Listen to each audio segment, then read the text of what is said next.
اسلام آباد کی عدالت نے شہباز گل کے مزید جسمانی ریمانڈ سے متعلق پولیس کی استدعا مسترد کر دی۔ عدالت نے رہنما پی ٹی آئی کو جوڈیشل ریمانڈ پر جیل بھیج دیا۔ جوڈیشل میجسٹریٹ ملک امان نے شہباز گل کے وکلاء کو ان سے ملاقات کی اجازت دی۔ دوران سماعت پولیس نے مزید 7 روزہ ریمانڈ کی استدعا کی۔ شہباز گل کے وکیل نے مزید ریمانڈ کی مخالفت کی۔ موقف اختیار کیا، ہم نے تشدد کو ایک ذریعہ بنا لیا، 16 روز ہو چکے، پولیس نے سوائے تشدد کے کچھ نہیں کیا۔ شہباز گل کے جسمانی ریمانڈ کی استدعا مسترد، عدالت نے جوڈیشل ریمانڈ پر جیل بھیج دیا۔ وکلا کو بھی ملاقات کی اجازت دے دی گئی۔ شہباز گل کی سخت سیکیورٹی میں سیشن عدالت میں پیشی، پولیس پی ٹی آئی رہنما کو 2 روزہ ریمانڈ ختم ہونے پر عدالت لائی۔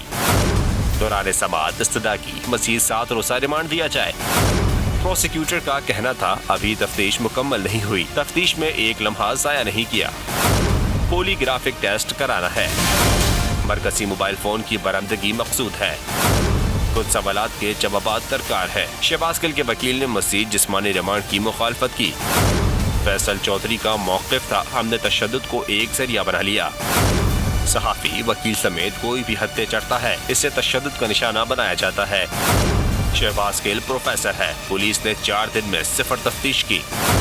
16 دن ہو چکے، پولیس نے سوائے تشدد کے کچھ بھی نہیں کیا۔ مقدمے کے خراج کی درخواست پر عدالت عالیہ نے نوٹس جاری کیا ہوا ہے۔ عدالت نے دلائل سننے کے بعد فیصلہ محفوظ کیا، جسے بعد میں سناتے ہوئے استدعا مسترد کر دی۔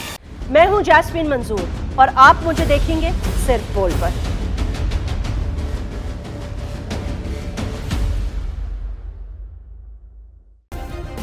سبسکرائب کریں اور بیل دبائیں تاکہ کوئی خبر رہ نہ جائے۔